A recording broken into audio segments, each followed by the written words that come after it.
We think of the Second World War as a conflict of titanic machines and immense armies. A war of tanks, ships, and planes. But it was also a war of secrets. A war fought in whispers, with coded messages and shadowy figures. It was a war of information, and when that information was wrong, the consequences were measured in thousands of lives.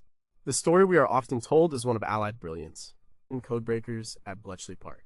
Clever deceptions like the man who never was. But that is only half the story.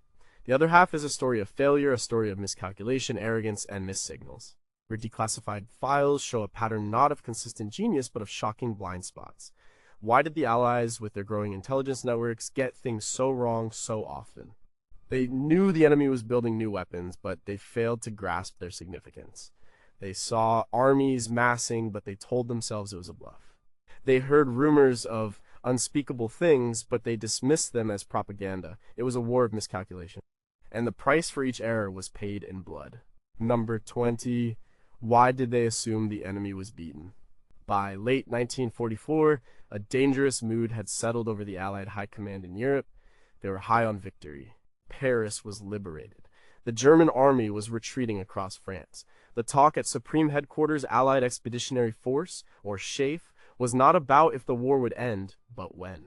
The common wisdom was Christmas. General Eisenhower's own intelligence chief, Major General Kenneth Strong, confidently predicted the German state was on the brink of collapse. They believed the enemy was a spent force, incapable of launching any major offensive action. This was not just wishful thinking. It was based on intelligence. The Allies had Ultra, the product of their incredible success in breaking German Enigma codes. Ultra gave them a window into the German military's plans. But in the autumn of 1944, that window started to fog up. The Germans began using more secure landlines for communication in their own territory. They enforced stricter radio silence. The flow of high-level Ultra decrypts about troop movements in the West slowed to a trickle. Instead of seeing this silence as a warning sign, a sign of something being hidden, the Allied command saw it as confirmation of German weakness. They believed there was nothing to report because there was nothing happening. At the same time, Allied aerial reconnaissance was hampered by some of the worst winter weather in years. Thick fog and low clouds grounded planes for days at a time. The dense, snow-covered trees of the Ardennes forest in Belgium became a perfect hiding place. Beneath that canopy, something immense was gathering. Field Marshal Gerd von Rundstedt was amassing 3 German armies, including the elite 6th Panzer Army. Over 200,000 soldiers and nearly 1,000 tanks were quietly moving into position for a final, desperate gamble. They were preparing for what we now call the Battle of the Bulge. On the ground, American soldiers in the Ardennes sector, a quiet ghost front, used to rest weary divisions, reported hearing engine noises at night. They filed reports of strange activity. These reports were largely dismissed by higher-ups as the jitters of green troops. The consensus was set in stone. The Germans were finished. This was a colossal failure of imagination. As the historian Stephen Ambrose noted in his work, the Allied leadership was so focused on their own plans for attacking Germany that they couldn't conceive of Germany attacking them. On December 16, 1944, the illusion shattered. The German artillery barrage began. The panzers rolled out of the forest, smashing into the thin American lines. The surprise was total. The resulting battle would become the largest and bloodiest single engagement fought by the U.S. in the war, with over 89,000 American casualties. The beaten enemy had delivered a devastating blow. It was a direct result of intelligence hubris.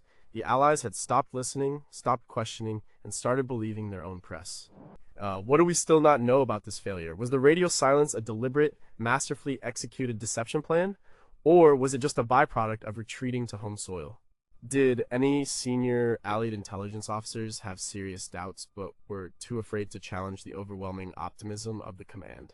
And what was in the handful of low-level reports from the front lines that were buried in paperwork? And could they have painted a clear picture if someone had bothered to connect the dots? Number 19, could one telegram have changed the world? The attack on Pearl Harbor on December 7, 1941 feels like a sudden, shocking event, a true bolt from the blue. But declassified documents paint a different picture. It was less a bolt from the blue and more a storm that everyone saw gathering, yet no one believed would break over their own house. The failure was not a lack of information, it was a failure to synthesize it. The United States had a priceless intelligence asset called magic. It was the code name for the American success in breaking Japanese diplomatic and naval codes. Throughout 1941, analysts in Washington, D.C. were reading messages between Tokyo and its embassy. They knew Japan was preparing for a massive military action. They knew the deadline was approaching. On December 6th, the day before the attack, Magic intercepted a 13-part message from Tokyo to its Washington diplomats. It was a clear rejection of all American proposals and a prelude to war. President Franklin D. Roosevelt read it that evening and reportedly said, "This means war." But where? The overwhelming consensus in Washington was the Philippines, or perhaps British Malaya. Hawaii was considered too far, the logistical feat too great. This assumption was a critical error. A warning message was drafted by Army Chief of Staff George C. Marshall to be sent to all Pacific commands, including Hawaii. But a series of almost farcical errors delayed it. Atmospheric interference blocked the Army's radio channels. Instead of using the Navy's perfectly functional communication system, an officer decided to send the telegram via a commercial Western Union office. The message, which warned of an imminent attack, arrived in Honolulu hours after the first bombs had fallen. It was delivered to General Walter Short's headquarters by a Western Union bicycle messenger during the raid. The commanders in Hawaii, Admiral Husband E. Kimmel and General Short, were not without their own local intelligence. They had reports of Japanese mini-submarines. On the morning of the attack, 2 Army privates at a new radar station at Opana Point detected a massive flight of inbound aircraft. They reported it. The duty officer, a lieutenant, dismissed it, assuming it was a flight of American B-17 bombers expected from the mainland. It was another piece of the puzzle ignored. The focus of the command in Hawaii was on sabotage from local Japanese Americans, not an aerial assault. Planes were parked wingtip on the airfields to make them easier to guard, which also made them perfect targets. The post-attack investigations, like the Roberts Commission, placed the blame squarely on the local commanders, Kimmel and Short. But later analysis, such as that in Roberta Wohlstetter's classic book Pearl Harbor Warning and Decision, shows the failure was systemic. No single person in Washington was tasked with piecing together all the fragments of intelligence from magic, from naval intercepts, from diplomatic chatter. Everyone had a piece of the puzzle, but nobody had the box top. It was a catastrophic failure of analysis, communication, and imagination, born from an underestimation of their adversary. We are still left with haunting questions. Were there other, more specific naval intercepts that were lost or misinterpreted? How much did Prime Minister Winston Churchill know from British intelligence, and what exactly did he share with Roosevelt? The most chilling question remains, did some in Washington possess a clearer picture than they let on, allowing the attack to happen to shatter American isolationism and bring the country into the war? Number 18, why was a forest stronger than a fortress? In 1940, France had what was considered the most powerful army in Europe. It also had the Maginot Line, a massive chain of concrete fortifications, tank traps, and artillery emplacements built along the border with Germany. It was a modern marvel, designed to make a repeat of the 1914 invasion impossible. French military doctrine was built around it. They believed any German attack would have to go around it, through the Low Countries of Belgium, where the French and British armies would meet them in a replay of the First World War. There was one section of the front they considered safe, the Ardennes Forest. The French High Command, led by General Maurice Gamelin, deemed the forest impassable for a modern, mechanized army. The terrain was too hilly, the roads too narrow, the woods too thick. It was a natural extension of the Maginot Line. They stationed only a few second-rate divisions to guard it. This was not a guess, it was a core assumption of their entire defensive strategy. And it was catastrophically wrong. German planners, particularly General Erich von Manstein, saw the Ardennes not as an obstacle, but as an opportunity. It was the Allies' blind spot. They developed a daring plan, Fall Gelb, Case Yellow, to do the unthinkable punch the main armored force, a Panzer Sickle, through the forest. They would cross the Meuse River and race to the English Channel, cutting off the best Allied armies that had advanced into Belgium. It was a high-risk gamble. It depended entirely on surprise and speed. Did the Allies have any warning? Yes. There were numerous intelligence reports. King Leopold of Belgium passed along warnings. Reconnaissance flights, though limited, spotted a massive buildup of German forces opposite the Ardennes. Most famously, a German staff officer carrying the initial invasion plans crash-landed in Belgium in January 1940 in what's known as the Mechelen incident. While this led the Germans to change their plan to the even more daring Ardennes thrust, it confirmed to the Allies that an attack through Belgium was coming. It reinforced their existing assumptions instead of challenging them. They saw evidence of an attack in the north and stopped looking for an attack in the center. When the attack came on, May 10th, 1940, the German panzer divisions, led by commanders like Heinz Guderian, did exactly what the French thought was impossible. They navigated the narrow roads, built pontoon bridges, and poured out of the forest in overwhelming numbers. The French divisions holding the line were shattered. The German Air Force, the Luftwaffe, dominated the sky, preventing effective Allied reconnaissance and bombing the command and communication centers into chaos. The French command structure was too rigid and slow to react. By the time Gamelin and his generals understood what was happening, it was too late. The panzers were already on their way to the sea. The result was the fall of France in just 6 weeks. The lingering questions are deeply unsettling. How could the French, who had fought a war on that very soil just 2 decades earlier, so fundamentally misread their own terrain? Were the reports from reconnaissance pilots deliberately downplayed by a high command that did not want its core strategy questioned? And did the deep political divisions and instability of the French Third Republic create an intelligence apparatus that was paralyzed and incapable of delivering unwelcome news to its military masters? Number 17, how could they not see the barbed wire? The raid on the French port of Dieppe on August 19, 1942, was codenamed Operation Jubilee. It was meant to be a major test. Could the Allies successfully seize and hold a defended port on the continent, even for a short time? It was a dress rehearsal for the eventual invasion of Europe. The plan involved nearly 5,000 Canadian soldiers, along with British commandos, and a small contingent of American Rangers. The intelligence briefing they received painted a picture of a manageable objective. Planners at Combined Operations Headquarters under Lord Mountbatten believed the German defenses were stout but beatable. Aerial reconnaissance photos were studied, maps were drawn, intelligence suggested the beaches were suitable for tanks and that the German defenders were of average quality. They believed surprise could be achieved, allowing the landing force to overcome the coastal defenses, push into the town, destroy key facilities, and withdraw. It was a theory conceived in an office in London. The reality on the ground was a nightmare. Almost every piece of intelligence was wrong. The element of surprise was lost almost immediately when a German coastal convoy stumbled upon the Allied fleet during its approach. The resulting firefight alerted the shore defenders. The beaches, which looked firm in photos, were actually made of chert, a type of large, loose gravel.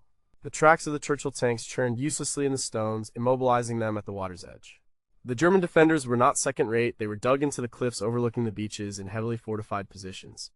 They had a perfect, sweeping field of fire. The attackers were pinned down on the beaches by withering machine gun and mortar fire. The intricate street fighting plan for the town was useless because very few soldiers could even get off the beach. Communication broke down completely. Commanders offshore had no clear idea of the disaster unfolding. Misleading reports suggested some troops had made it into the town, prompting them to send in reserves, which only added to the slaughter. Of the nearly 5,000 Canadians who landed, more than 3,300 were killed, wounded, or captured. It was a bloodbath, a complete and utter failure. The postmortems revealed a cascade of intelligence errors. The reliance on aerial photos without on-the-ground human intelligence was a fatal mistake. The planners had failed to appreciate the defensive advantages of the terrain. They underestimated the preparedness and strength of the German garrison. The Dieppe Raid became a textbook example of how not to conduct an amphibious assault, while the official line later was that valuable lessons were learned for D-Day. As argued by historians like John Keegan, the cost of that lesson was appalling. It was a lesson written in Canadian blood, a result of poor intelligence and even poorer planning. What mysteries still surround Dieppe? There are persistent theories that the main goal of the raid was not the port itself, but a secret attempt to snatch a German Enigma machine or codebooks from a nearby naval headquarters. If this is true, was the main frontal assault a bloody diversion for a secret mission that also failed? How much of the flawed intelligence was a result of German deception, and how much was simply Allied wishful thinking? And did the political pressure from Stalin for a second front and from the Americans to do something force the planners to accept a level of risk that their intelligence should have told them was suicidal? Number 16, did they forget about the weather? Operation Market Garden in September 1944 was bold. It was imaginative. And it was a tragic failure built on a foundation of bad intelligence and wishful thinking. The plan, championed by British Field Marshal Bernard Montgomery, was to use three entire airborne divisions, the American 101st, the 82nd, and the British 1st, to seize a series of key bridges in the Netherlands. This would create a 64-mile-long airborne carpet for British ground forces, the XXX Corps, to race up, outflanking Germany's defenses and ending the war by Christmas. It was, as the plan's commander, Lieutenant General Frederick Browning, famously said, potentially a bridge too far. The intelligence failures began at the most basic level. Planners relied on outdated maps and tourist guides. The Dutch resistance provided crucial intelligence about the German forces in the area, but much of it was ignored. They warned that two SS Panzer divisions, the 9th and 10th, were refitting near Arnhem, the location of the final, crucial bridge. This vital piece of information was dismissed by Allied high command. They believed these were shattered remnants of little combat value. They were wrong. These were battle-hardened veterans, and though under strength, they had tanks and they knew how to fight. Aerial reconnaissance photos that clearly showed German armor hidden in the woods near Arnhem were also explained away. An intelligence officer, Major Brian Urquhart, tried to warn his superiors, but he was brushed off and even sent on medical leave for nervous exhaustion. The optimistic narrative that the Germans were broken and incapable of a coordinated response had taken hold, and no one wanted to hear otherwise. This was a classic case of confirmation bias on a grand scale. The plan itself contained fatal intelligence flaws. The British 1st Airborne was dropped a full 8 miles from their target bridge at Arnhem. This was because the planners believed the ground closer to the bridge was unsuitable for gliders, and that anti-aircraft fire would be too heavy. Both assumptions proved to be largely incorrect. This long distance gave the Germans precious time to react. The plan also relied on a single road for the advance of the entire XXX Corps. The intelligence assessment failed to appreciate that this road was a raised causeway through low-lying, marshy ground. This polder landscape meant the armored column could not fan out. It was stuck on one road, vulnerable to ambush and easily blocked. The weather, a factor that intelligence should have accounted for, proved disastrous. Bad weather in England delayed or canceled crucial reinforcement and supply drops for the airborne troops. The radios the British took to Arnhem were also a complete failure. They were unable to communicate effectively with each other or with the advancing ground forces. The airborne troops at Arnhem found themselves isolated, undersupplied, and facing far stronger opposition than anyone had predicted. The XXX Corps was bogged down on its single road, fighting desperate battles just to move a few miles forward. The airborne carpet was torn to shreds. The British 1st Airborne was all but destroyed. The war did not end by Christmas. What are the questions that still haunt the memory of Market Garden? How could the warnings from the Dutch resistance and their own photo reconnaissance be so thoroughly and arrogantly dismissed? Was the pressure to use the massive airborne army sitting idle in England a political factor that caused Montgomery and his planners to cut corners on intelligence? And the most painful question, if they had listened to just one of the warnings, would they have called off the operation or simply changed the drop zones, potentially saving thousands of lives and averting a crushing defeat? Number 15, what were they reading in Berlin? In early 1944, the Allies began receiving a trickle of strange intelligence reports. They came from aerial reconnaissance over a remote island in the Baltic Sea, Peenemünde, and from Polish resistance sources. The report spoke of strange new weapons, pilotless aircraft, and large rockets. For months, this intelligence was treated with skepticism. The concept of a long-range ballistic missile was science fiction to many. The pilotless aircraft, the V-1 flying bomb, seemed more plausible, but its potential was underestimated. The British scientific intelligence expert, R.V. Jones, was one of the few who took the threat seriously. He fought an uphill battle against a skeptical military and political establishment. The head of the air staff, Sir Charles Portal, was famously dubious. The debate raged in the War Cabinet. Was this a real threat or a clever German hoax designed to make the Allies waste bombs on empty fields? This period of indecision, detailed in Jones's book Most Secret War, was a critical intelligence failure. It allowed the V-weapon program, under the direction of Werner von Braun, to proceed with little interference for crucial months. When the Allies finally accepted the threat was real, they launched Operation Crossbow, a bombing campaign against the launch sites and production facilities. But this led to another intelligence error. The initial V-1 launch sites in France were large, obvious structures. The Allies bombed them heavily. In response, the Germans developed much smaller, simplified, and easily camouflaged launch sites. Allied intelligence was slow to realize this. They continued to pound the old, abandoned sites while the new ones were being built, unnoticed. The V-1 attacks began in June 1944, just after D-Day. They caused terror and destruction in London, but the real shock was yet to come. On September 8, 1944, the first V-2 rocket struck London. This was a weapon unlike any other. A ballistic missile that traveled at supersonic speeds. It gave no warning. It simply exploded. Allied intelligence had completely failed to appreciate its operational readiness. They had no defense against it. While the V-2 was not accurate enough to be a true military weapon, its psychological impact was immense. It was a technological surprise of the highest order. The failure was twofold. First, the failure of imagination in not taking the initial reports seriously. Second, the failure of tactical intelligence in not identifying the new, smaller launch sites. The Allies also failed to accurately assess the scale of German production. They didn't know where all the components were being made, particularly after the main research facility at Peenemünde was bombed. Much of the production had been moved underground, to facilities like the Mittelwerk, using slave labor from the Dora-Mittelbau concentration camp. The Allies knew little of this until after the war. The V-weapons did not change the outcome of the war, but they killed thousands of civilians and diverted significant Allied resources. It was a stark reminder that even a defeated enemy could produce terrifying technological surprises. Why did it take so long for the highest levels of Allied command to believe the V-weapon reports? Was the skepticism rooted in scientific arrogance, a belief that their own scientists were so far ahead that the Germans couldn't possibly have such technology? We still don't know the full extent of the German deception operations designed to hide the program. Were there Allied agents who reported on the V-2, but their reports were buried or disbelieved? And the most chilling thought, how close did the Germans come to perfecting a more advanced version, or one with a more devastating warhead, completely unknown to Allied intelligence? Number 14 who was in the cockpit. By 1943, Allied bomber crews flying over Germany began reporting strange sightings, enemy aircraft that moved with incredible speed without propellers. They were dismissed as pilots' fantasies, the result of stress and oxygen deprivation at high altitude. But the reports kept coming. Allied intelligence was slow, dangerously slow, to accept the reality that the German Luftwaffe was developing jet-powered fighter aircraft. The Messerschmitt Me-262 was a revolutionary piece of technology. It was faster, climbed better, and was more heavily armed than any propeller-driven fighter the Allies had, including the P-51 Mustang. The intelligence failure was not just in spotting its existence, but in understanding its potential impact.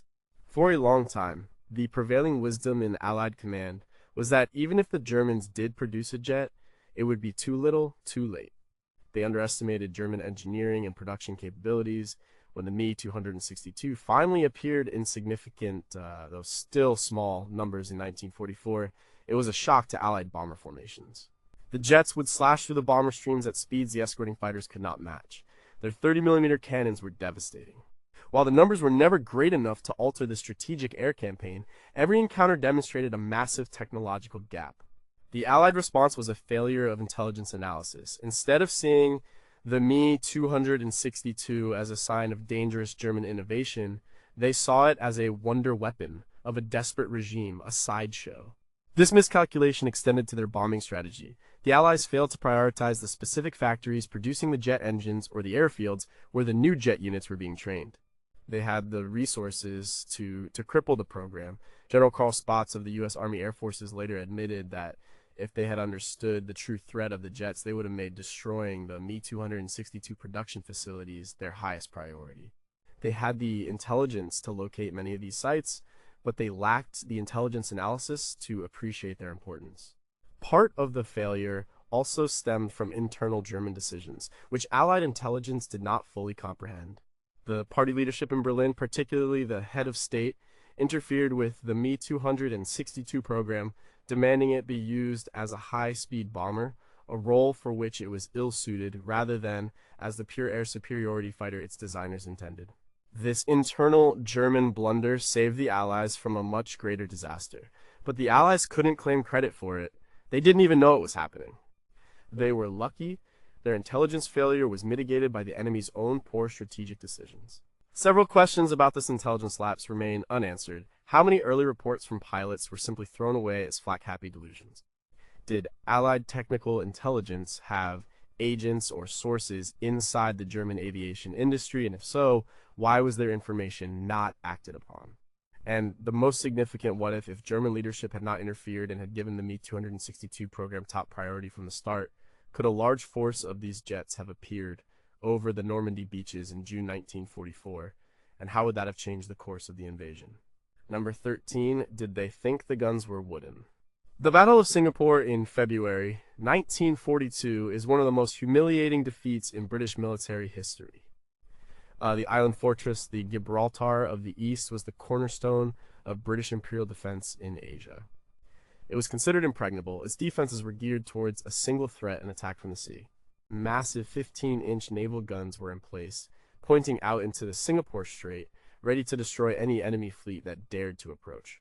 The great intelligence failure was a failure of imagination. The British military command, right up to Winston Churchill himself, could not conceive of a serious landward attack through the dense jungles of the Malayan Peninsula. They believed the jungle itself was a sufficient barrier. The Japanese, they thought, were poor jungle fighters, and their equipment was second-rate. This was a view tainted by racial arrogance and a deep-seated underestimation of their opponent. Japanese intelligence, on the other hand, was superb. General Tomoyuki Yamashita's planners had spent years gathering information. Spies disguised as fishermen had mapped the coastlines. The Japanese businessmen living in Malaya had provided detailed reports on roads, terrain, and British defenses. They knew the British were looking out to sea, so they planned to come from the land. They had trained their troops extensively in jungle warfare. They planned to use bicycles for rapid movement down the peninsula's roads, a simple but brilliant tactical innovation the British never anticipated.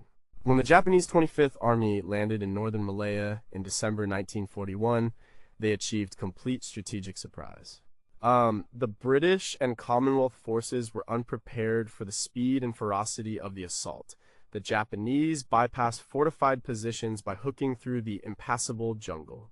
Their light tanks, which British intelligence had dismissed as inferior, proved perfectly suited to the narrow roads and flimsy bridges. The British forces fell back in disarray, repeatedly outflanked and outfought. In just 55 days, the Japanese had advanced over 400 miles to the gates of Singapore. Even then, the fortress mentality held. The great naval guns were mostly useless. While some could turn to fire landward, they were supplied almost exclusively with armor-piercing shells, designed for ships, which were largely ineffective against infantry. The city's water supply was on the mainland, a vulnerability the planners had overlooked. The final siege was short. On February 15, 1942, the British commander, Lieutenant General Arthur Percival, surrendered. Over 80,000 British, Indian, and Australian troops became prisoners of war. It was the largest surrender in British history. The cause was not a lack of men or material, but a catastrophic failure to understand the enemy's intentions, capabilities, and strategy. We are still left to wonder about the specifics of this grand illusion. Were there any junior intelligence officers or local commanders in Malaya who warned of the jungle threat, but were ignored by the high command in Singapore and London? How much detailed intelligence did the Japanese gather from their extensive spy networks, and why did British counterintelligence fail so completely to uncover it? The most painful question is about the guns themselves. Was the myth of their power a deliberate piece of propaganda that the British themselves came to believe, blinding them to the real, unglamorous threat coming from their own backyard? Number 12, why did they trust a handshake? In the shadowy world of espionage, the Venlo incident of November 1939 stands as a monument to Allied naivety. It was a disaster that effectively decapitated the British Secret Service in Western Europe just as the war was beginning. The British Secret Intelligence Service, SIS, also known as MI6, was desperate for sources inside Germany. They were contacted by a group of supposed German army officers who claimed to be plotting to overthrow the government in Berlin. This was exactly what the British leadership, including Prime Minister Neville Chamberlain, wanted to hear. The prospect of an internal German coup was tantalizing. It offered a way out of a devastating war. Two of Britain's top SIS agents, Captain Sigismund Payne-Best and Major Richard Stevens, were dispatched to the Netherlands, a neutral country, to meet with these conspirators. They held a series of clandestine meetings near the small Dutch border town of Venlo. The British agents believed they were in contact with the highest levels of a genuine military resistance. In reality, they were walking into an elaborate trap. The conspirators were actually agents of the German Sicherheitsdienst SD, the intelligence agency of the SS. The entire operation was a sting. masterminded by a young, ambitious SD officer named Walter Schellenberg. He was feeding the British a stream of convincing disinformation, playing on their hopes and their preconceptions about the German military's supposed opposition to the regime. The final meeting was set for November 9th, 1939, at a cafe just a few yards from the German border. Best and Stevens went, believing they were about to meet the lead general of the conspiracy. As they waited, a car full of SD agents screeched across the border, guns blazing. A Dutch intelligence officer who was with the British agents was mortally wounded. Best and Stevens were bundled into the car and spirited away to Germany. The consequences were catastrophic. Under interrogation, the two captured agents gave up vast amounts of information about SIS operations, networks, and agents across Europe. The German secret services were able to use this information to roll up Britain's entire spy network. It was a gift of incalculable value to Berlin. Politically, the incident was a propaganda coup for the German regime. They falsely linked the captured British spies to an assassination attempt that had occurred the day before, using it as proof of British perfidy and as a pretext for their invasion of the Netherlands the following year. The Venlo incident was a lesson in the dangers of wishful thinking. The SIS wanted so badly to believe in a German resistance that they abandoned basic tradecraft and caution, with devastating results. The questions that remain are chilling. Did anyone in the SIS leadership in London express doubts about the authenticity of the German conspirators, or was the entire organization swept up in the fantasy? How much did the agents reveal under interrogation, and how many Allied lives were lost as a direct result of the networks they compromised? And perhaps the most disturbing question, was there a mole inside the SIS who helped the SD set the trap, ensuring that Britain's best men would walk into it completely unaware? Number 11. Who was listening to the survivors? This is the most difficult intelligence failure to comprehend. It is not about tanks or ships, but about human beings. Throughout the war, the Allies received a steady stream of reports about the mass murder of civilians, particularly Jews, in territories controlled by the German Reich. The information came from many sources. The Polish government in exile, escaped prisoners, Jewish organizations, and even from within Germany itself. As early as 1942, the world had the Ringer telegram, a message from Gerhard Ringer of the World Jewish Congress in Switzerland that explicitly described a plan for the total extermination of the European Jews using prussic acid. The Allied response was one of disbelief and inaction. The information was often dismissed as war rumors or exaggerated propaganda. The U.S. State Department, under Cordell Hull, actively suppressed the Ringer telegram for months. In the British Foreign Office, officials minuted that the reports were likely exaggerated and that Jews had a tendency to be hysterical. There was a fundamental inability or unwillingness to grasp the sheer industrial scale of the killing. They could understand pogroms and massacres, but the idea of a state-organized, bureaucratic system of extermination with dedicated death camps like Auschwitz-Birkenau seemed beyond the realm of possibility. Even when the evidence became undeniable, the intelligence failure shifted to one of strategic miscalculation. Allied leaders, including Roosevelt and Churchill, argued that the best way to help the victims was to win the war as quickly as possible. This became the standard response to pleas for specific action, such as bombing the railway lines leading to the camps or the crematoria themselves. Military planners argued that such raids were too risky, would divert resources from more important military targets, and were unlikely to be effective. John J. McCloy, the U.S. Assistant Secretary of War, formally rejected such proposals in 1944. This, when the war first argument was based on a flawed intelligence assessment. It failed to understand that the extermination program was not just a byproduct of the war for the regime in Berlin, it was a central war aim in itself. The system was killing thousands of people every single day. Slowing it down, even for a week, could have saved thousands of lives. Aerial reconnaissance photos of Auschwitz were taken in 1944 by planes looking for industrial targets nearby. The photos, analyzed after the war by experts like Dino Brigioni, clearly show the camp, the prisoners, and even the smoke from the crematoria. But at the time, the photo interpreters were not tasked to look for evidence of mass murder, so they didn't see it for what it was. The failure was moral, political, and institutional. It was a failure to listen to the victims, a failure to believe the unbelievable, and a failure to adapt military strategy to a uniquely horrific crime. The intelligence was there, fragmented and horrifying, but it was set aside in favor of conventional military priorities. The questions that remain are perhaps the most haunting of the entire war. If the Allied governments had publicly and forcefully confirmed the truth of the extermination program earlier, would it have had any effect on the perpetrators or the public in Allied nations?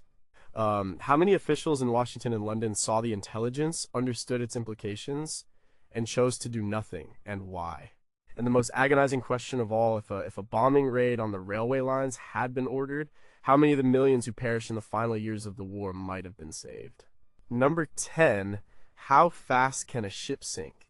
During the early years of the Battle of the Atlantic, from 1940 to 1942, British merchant ships were being sunk at a terrifying and unsustainable rate. This period was known by German U-boat crews as the happy time.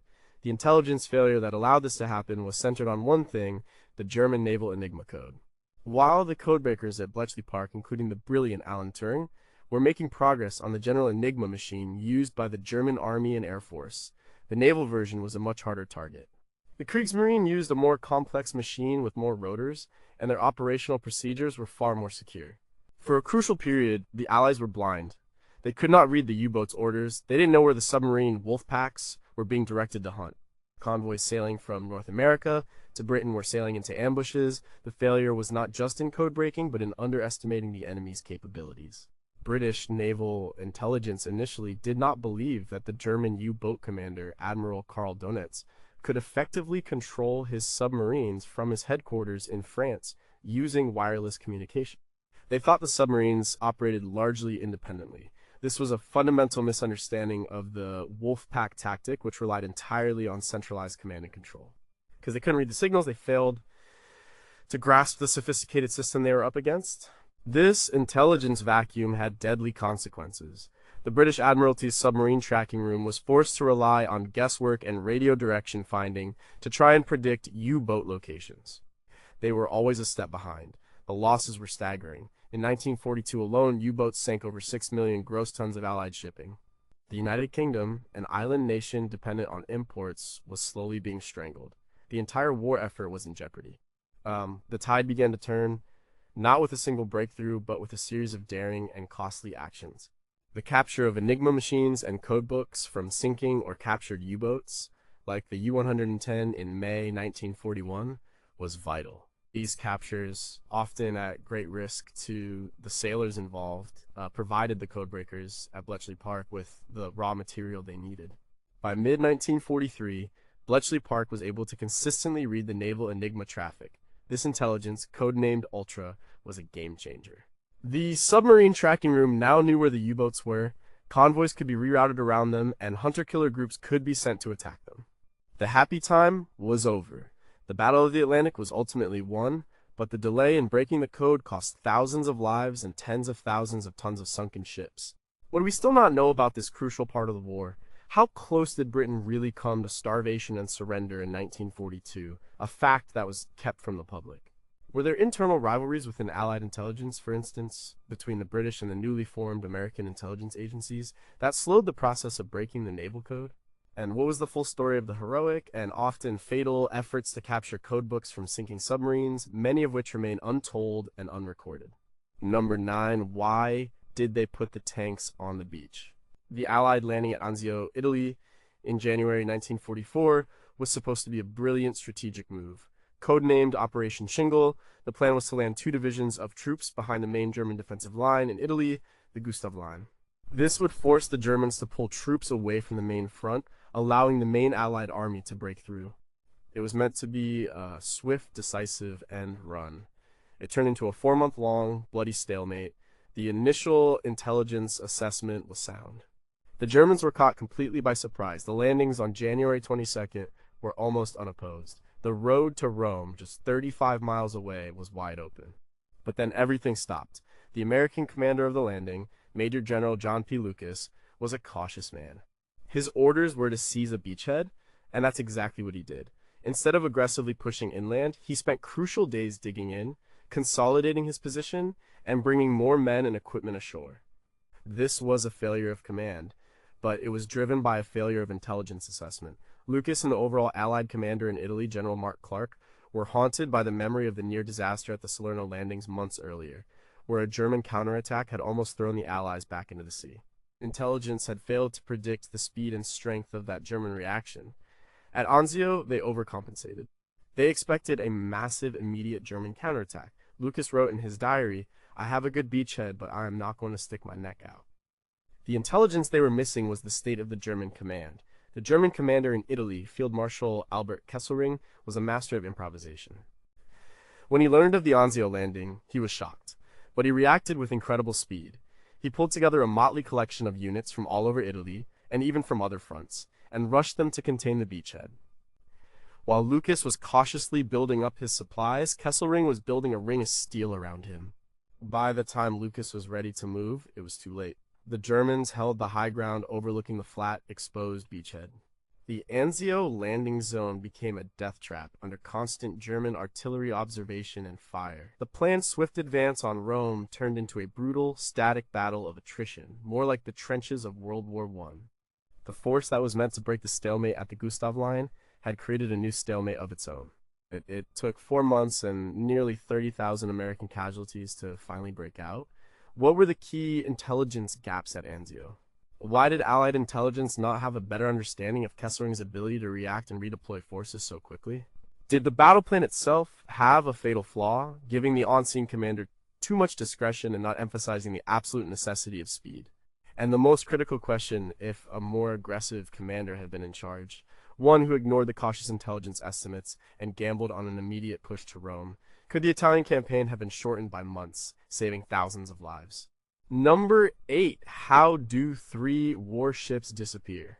In February 1942, the German Navy pulled off one of the most audacious and embarrassing operations of the war from the British perspective. 3 major German warships, the battlecruiser Scharnhorst and Gneisenau and the heavy cruiser Prinz Eugen, were bottled up in the French port of Brest. They were a constant threat to Allied convoys, but they were also under constant surveillance and bombing by the Royal Air Force. The German Naval Command devised a shocking plan, Operation Cerberus. They would not try to break out into the Atlantic.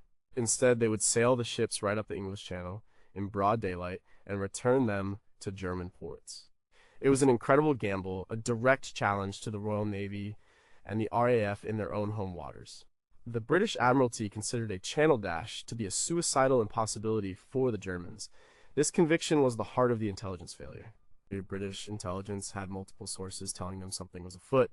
Ultra decrypts hinted at major German naval movements. The RAF had photographed increased destroyer and minesweeper activity in the channel. Resistance agents in Brest reported that the German ships were preparing to sail. But the analysis was flawed. The pieces were not put together. The prevailing belief was that if the ships moved, they would try to break out into the Atlantic. No one seriously considered they would choose the most direct and seemingly most dangerous route home. The Germans achieved near-perfect tactical surprise. They chose a period of bad weather to mask their departure. Their electronic warfare specialists successfully jammed British coastal radar at crucial moments. The RAF patrol that should have spotted the ships leaving Brest had its radar fail and turned back early. A series of small, bureaucratic mishaps meant reports from other aircraft and ships were delayed or misinterpreted. By the time the British High Command finally realized what was happening, the German fleet was already halfway up the channel. A frantic and chaotic series of attacks were launched. Torpedo boats, destroyers, and ancient swordfish biplane torpedo bombers were thrown at the German battle group. The attacks were uncoordinated and pressed home with incredible bravery, but they were largely ineffective against the massive German fighter screen and the warship's own anti-aircraft guns. The German ships steamed on, weathering the storm of attacks, and sailed triumphantly into their home ports. The British public was outraged. The Times of London declared, "Nothing more mortifying to the pride of sea power has happened in home waters since the 17th century." The questions that linger about the Channel Dash are about institutional blindness. Why was the British Admiralty so certain that the Channel route was impossible even when intelligence suggested otherwise? Was there a breakdown in communication between the different branches of the military, the Navy, the Air Force, and the intelligence services that prevented them from forming a coherent picture? And how much did the successful German jamming of British radar contribute to the failure, a sign that the Allies were falling behind in the crucial field of electronic warfare? Number 7. Who is counting the factories? For much of the war, Allied economic intelligence consistently underestimated Germany's ability to produce war materials. Based on pre-war statistics and traditional economic models, analysts in London and Washington believed that the German war economy was stretched to its limit. They thought that the Allied strategic bombing campaign, which began in earnest in 1942, would quickly cripple German industry and bring the war to a swift end. This assessment was profoundly wrong. The failure stemmed from a lack of understanding of the true nature of the German economy.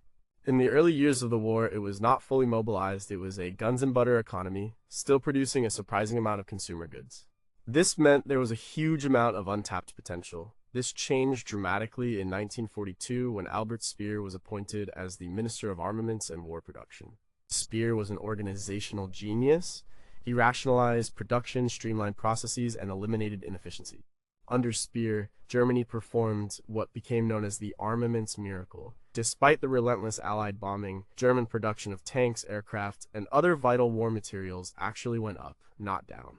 Their production of fighter aircraft, for example, more than doubled between 1942 and 1944. Tank production soared. Allied intelligence saw the bombs falling on the cities and factories, and they assumed it was working. They were looking at the wrong metrics. They were counting the number of bombs dropped, not the number of tanks rolling out of the factory gates. The United States Strategic Bombing Survey, conducted after the war, revealed the full extent of this miscalculation. The survey found that while bombing had caused immense destruction and disruption, it had not delivered the knockout blow that its proponents had promised. The German industry proved to be remarkably resilient. Factories were dispersed, production was moved underground. And Speer's organizational changes meant that the system became more efficient, even as it was being damaged. The intelligence failure was to see the German economy as a brittle, centralized system. In reality, it was more flexible and adaptable than the Allies gave it credit for. This had major strategic consequences. The Allies poured enormous resources into the bombing campaign based on the flawed premise that it would win the war on its own. While it did degrade the German war effort, especially by targeting oil production and transportation, its overall impact was far less than what the intelligence estimates had predicted during the war. We are still left with difficult questions about this economic miscalculation. Why did Allied intelligence not have better sources inside the German industrial machine to report on the true production figures? How much of the overestimation of the bombing campaign's effectiveness was driven by inter-service rivalry, with the air forces needing to justify their massive allocation of resources? And if the true nature of Speer's miracle had been understood earlier, would the Allies have shifted their bombing strategy sooner to more effective targets, like the oil refineries and rail networks, potentially shortening the war? Number 6. What did the Tiger weigh?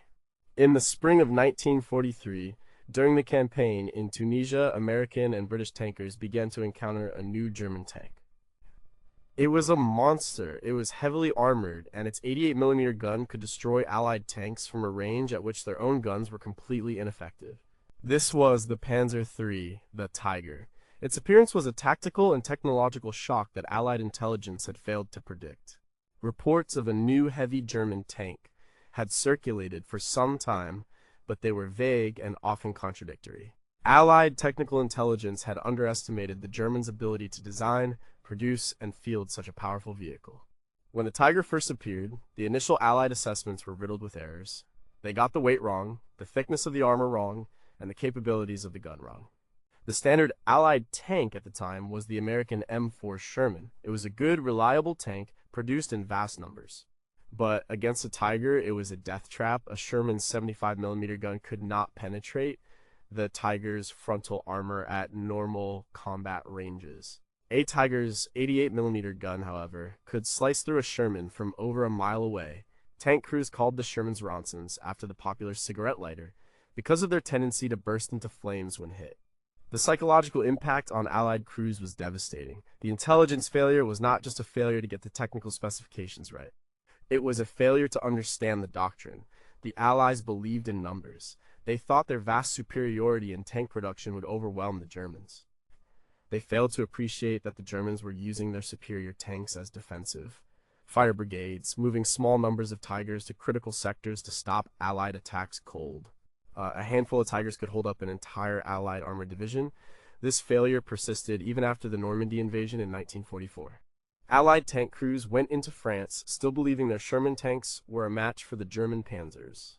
They learned the hard truth in the hedgerows of Normandy, where tigers and the newer, equally deadly Panther tanks lay in ambush. The Allies were forced into a grim calculus. It took, on average, 5 Shermans to destroy one tiger.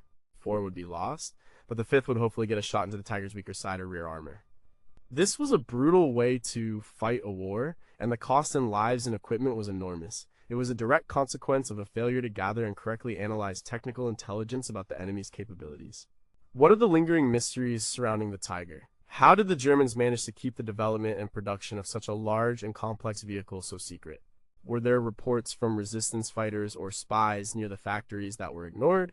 And why was there such a long delay between the first encounters with the Tiger in 1943 and the development of more powerful Allied tanks like the Sherman Firefly with its British 17-pounder gun that could actually fight it on equal terms? The gap suggests an institutional resistance to accepting just how far behind they had fallen. Number 5. Could they hear the cheering in Berlin? One of the most persistent hopes in London and Washington throughout the war was that the German regime was politically unstable.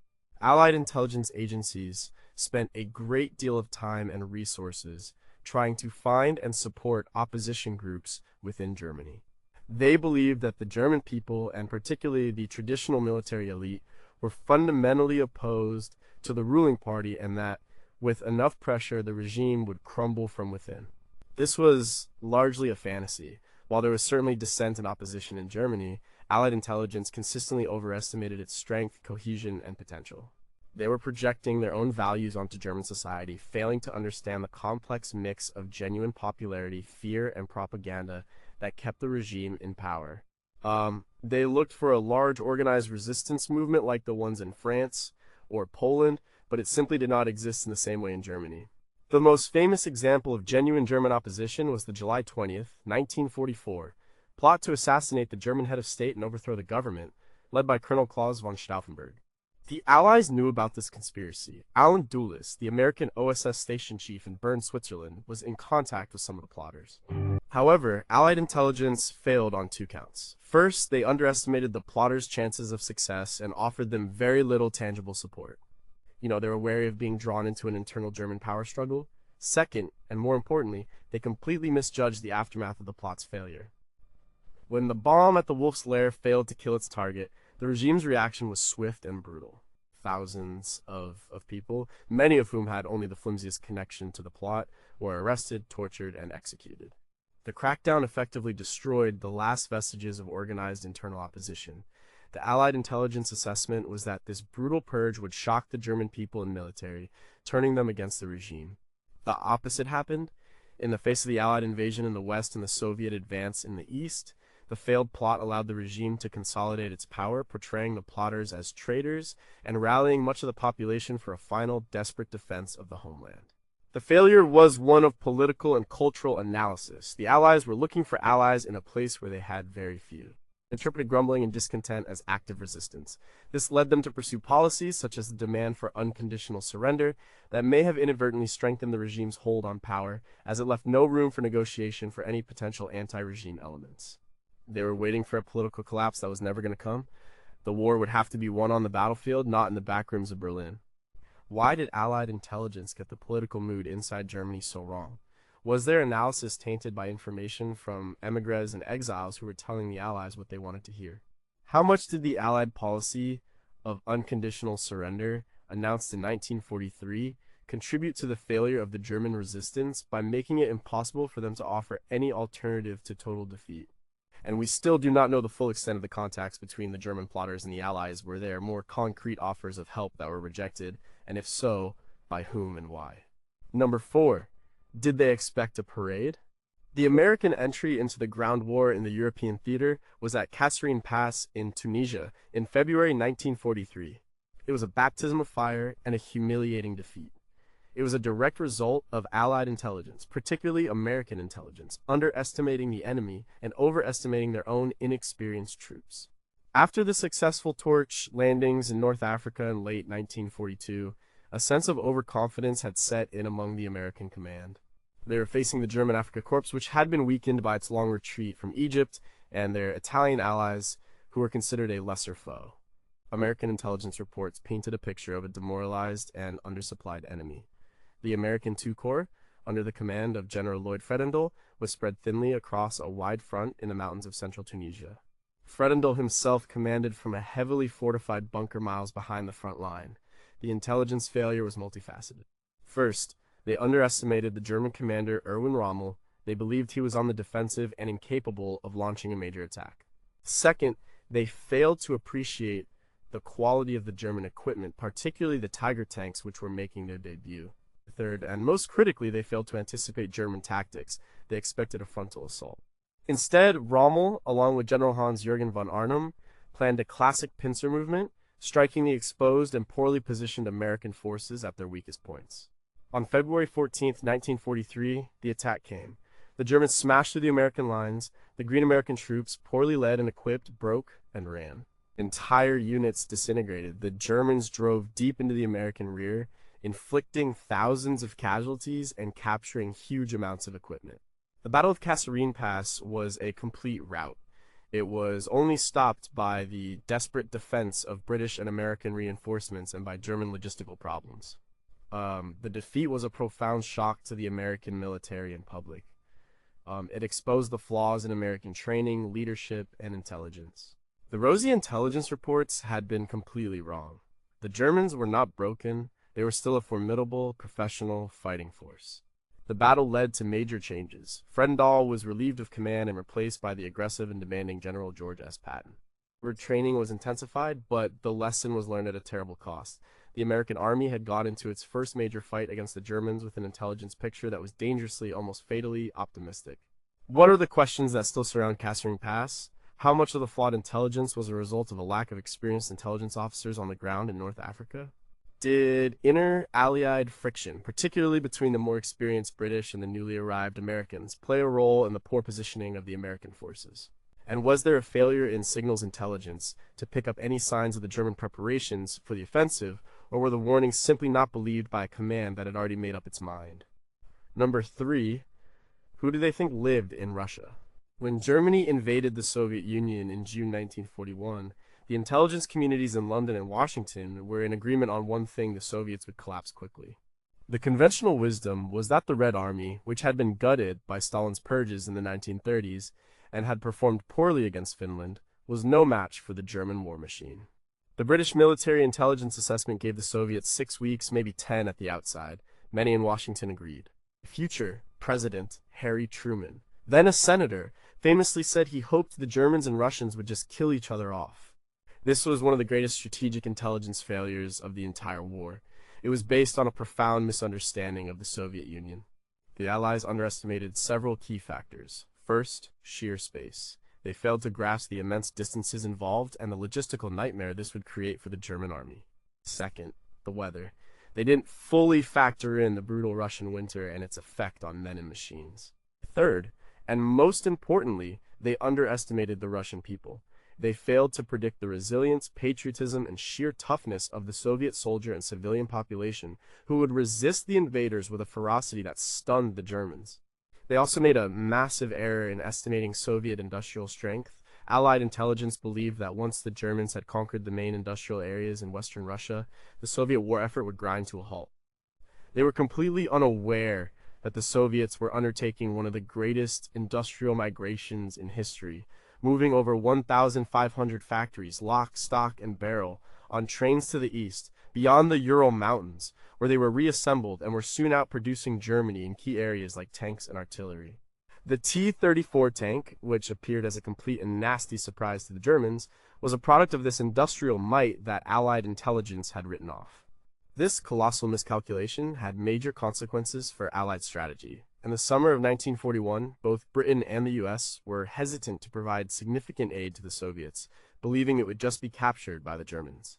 It was only when the Red Army did not collapse, when it held on at Moscow and Leningrad, that they began to see the Soviet Union as a viable long-term ally.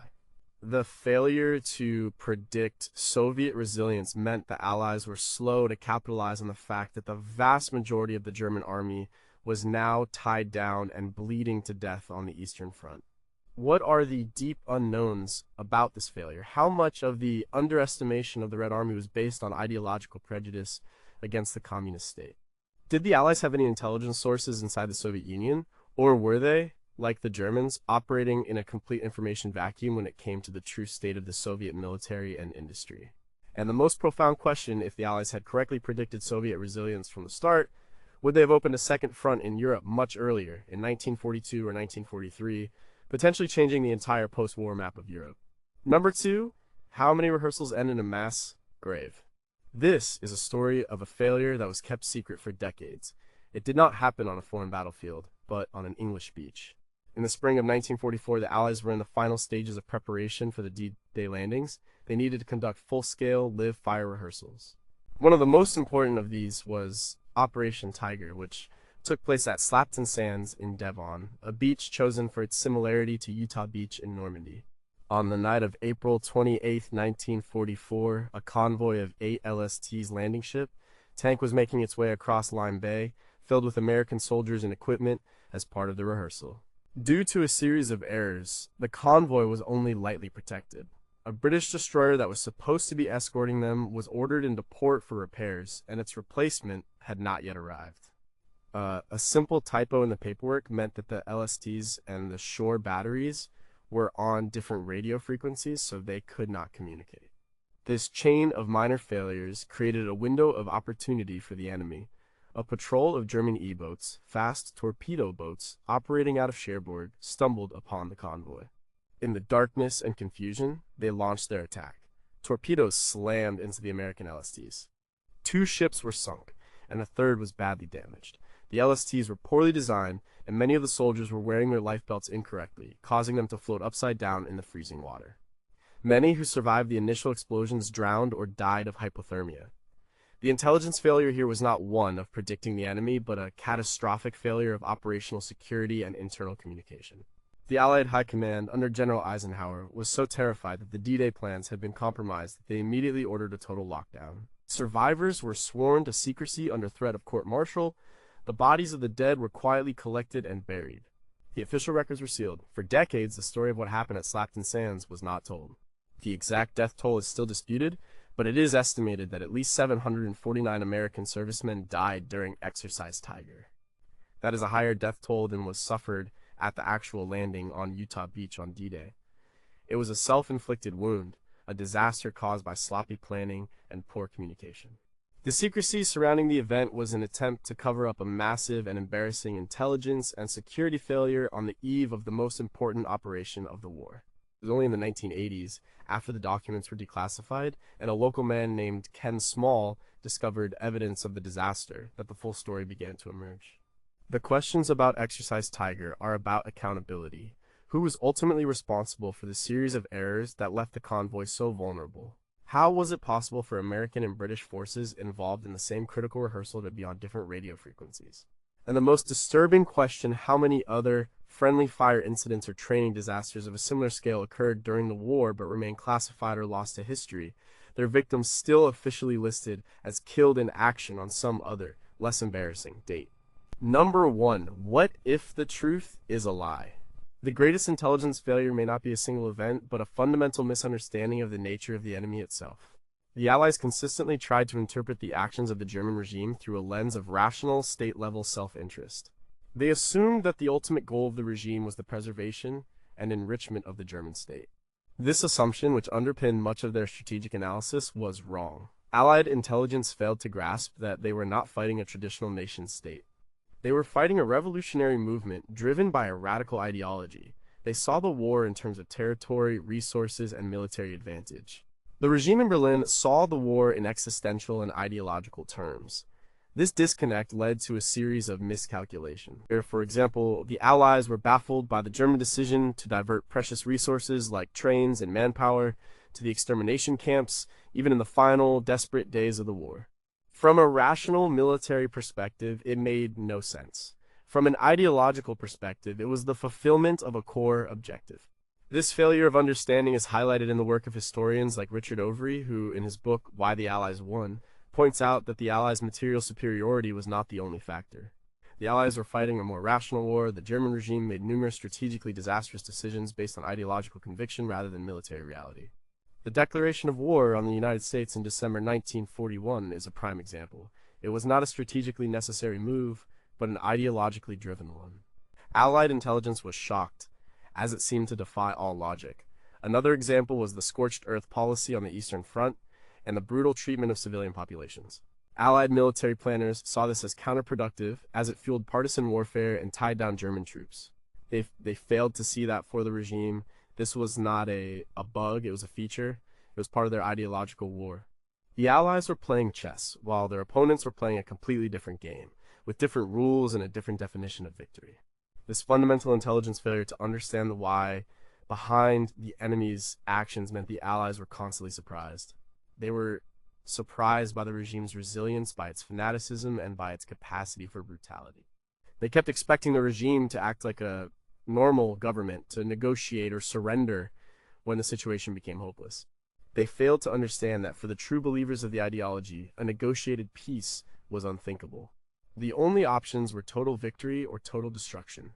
The final apocalyptic battle for Berlin, a battle that made no military sense, was the ultimate expression of this ideological fanaticism that Allied intelligence had never truly comprehended. What are the ultimate unanswered questions of this war of miscalculation? If the Allies had truly understood the ideological nature of their enemy from the beginning, would they have fought the war differently?